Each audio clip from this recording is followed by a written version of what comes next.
Setelah proses khitbah, apakah diperbolehkan untuk komunikasi antara ikhwan dan akhwat lewat WA dan lain-lain?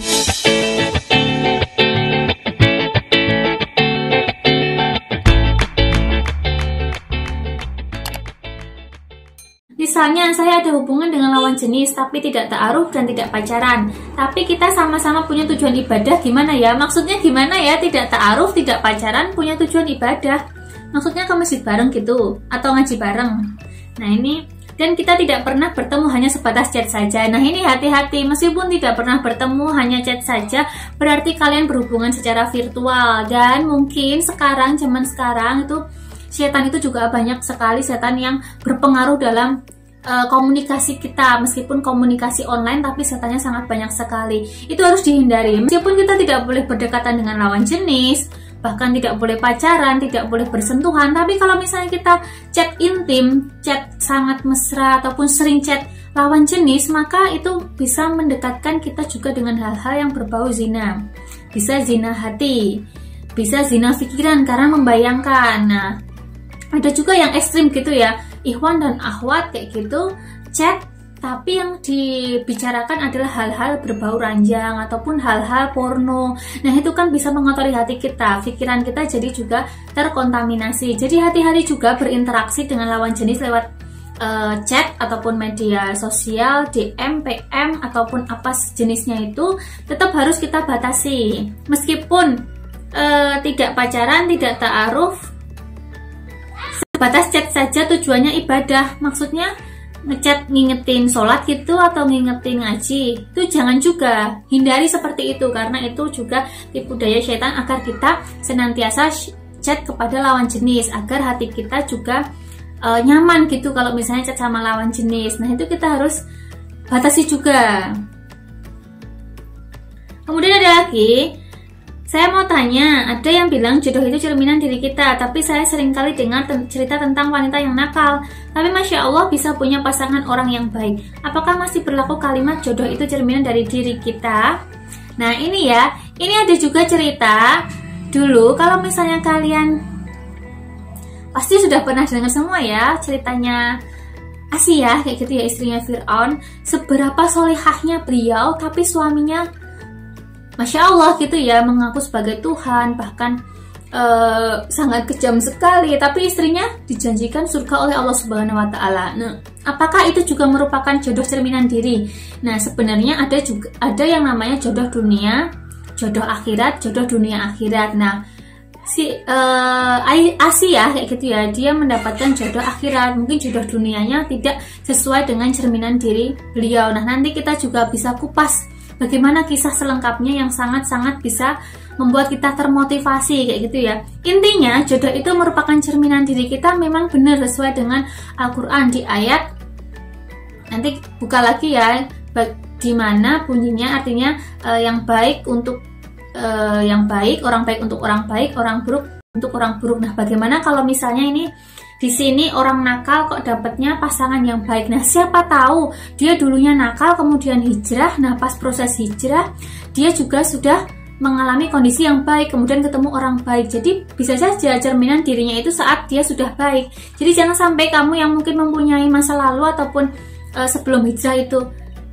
memiliki kondisi yang kurang baik, itu jangan sampai pesimis. Bisa nggak ya aku dapat jodoh yang baik? Bisa nggak ya aku dapat jodoh yang sesuai keinginanku? Bisa aja, asalkan kamu juga proses ke yang baik, hijrah kayak gitu, hijrah ke yang lebih baik. Karena jodoh itu juga akan bertemu, akan diketemukan oleh Allah saat kamu sama-sama dengan calon pasanganmu atau pasanganmu kelak itu sama-sama dalam kebaikan, sama-sama dalam kondisi yang mirip, sejenis kayak gitu. Nah itu baru dipertemukan oleh Allah Subhanahu wa Ta'ala. Jadi jangan takut, jangan pesimis. Kalau misalnya punya masa lalu yang tidak baik, kamu pasti masih bisa berkesempatan untuk mendapatkan jodoh yang baik. Yang penting kamu senantiasa berproses untuk jadi baik, selalu berdoa kepada Allah Subhanahu wa Ta'ala agar dikasih jodoh yang baik gitu.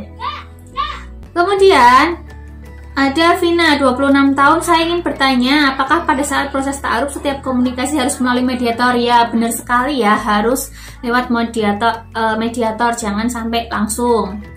Kemudian ada Devi 24 tahun, saya mau bertanya bagaimana cara membuat CV yang sesuai dengan syariat. Ini bisa kita bahas tersendiri ya, karena nanti ada beberapa hal detail yang harus dijelaskan. Nanti saya buatkan video tersendiri bagaimana cara membuat CV ta'aruf yang mungkin sesuai syariat. Nanti saya tutorialkan juga. Kemudian ada Lestari Ningsih 20 tahun, bagaimana dengan kepribadian seorang yang berbeda setelah dan sebelum menikah? Kadangkala sebelum menikah sering berkata kasar saat emosi, apakah setelah menikah akan seperti itu juga? Namanya perilaku orang, namanya sifat orang itu bisa berubah kapan saja.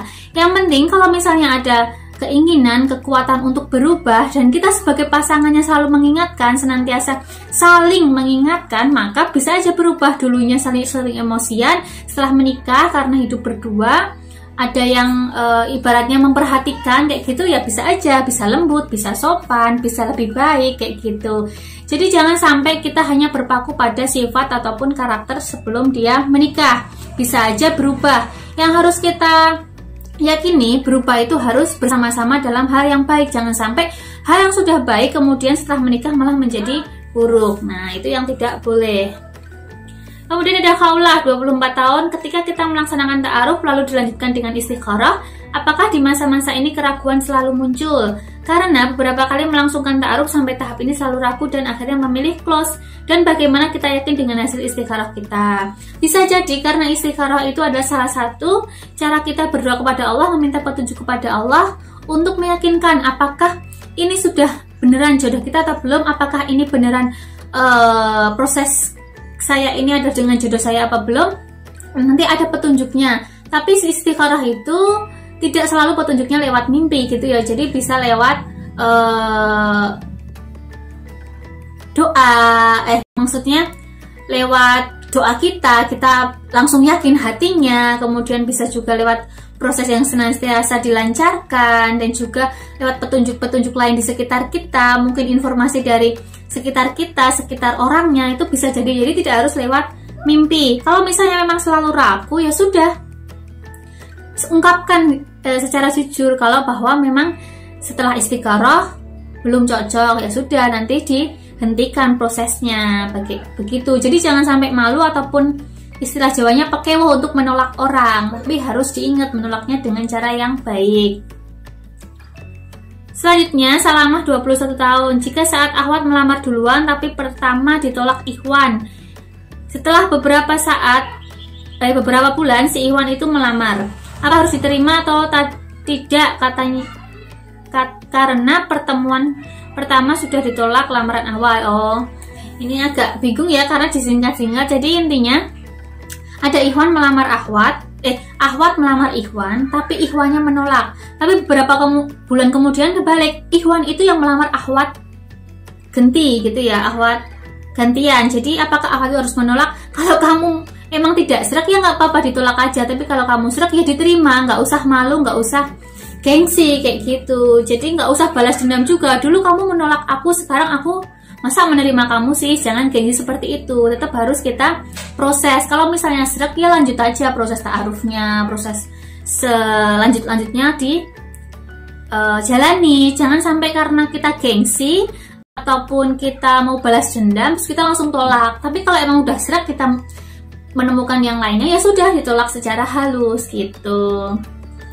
Ada Latifah 20 tahun, bagaimana cara menolak ta'aruf agar tidak terkesan menyakiti bila mana kriteria seseorang tersebut tidak sesuai dengan keinginan? Ya ditolak secara halus dengan sopan, jangan sampai menyakiti hatinya. Bilang saja saya belum cocok ataupun belum sesuai dengan kriteria antum. Mungkin ada yang lainnya yang lebih sesuai. Jadi mungkin bisa mencari yang lainnya begitu. Nia 23 tahun.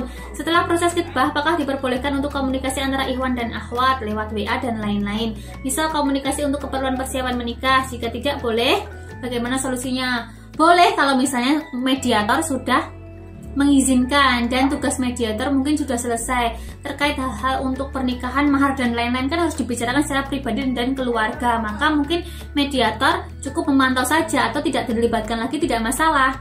Atau bisa aja kamu membuat grup bersama saudara ataupun keluargamu, dimasukkan di situ. Jadi bisa musyawarah, tidak terlibat chat langsung. Kalau mau chat langsung ya boleh, asalkan jangan berlebihan gitu ya. Nah, itu saja, mungkin sudah banyak sekali pertanyaan dan jawaban yang kita bahas. Semoga bermanfaat. Nanti kita lanjut di video selanjutnya. Jangan lupa kalian subscribe dan juga like, terus komen kalau misalnya ada pertanyaan yang lainnya.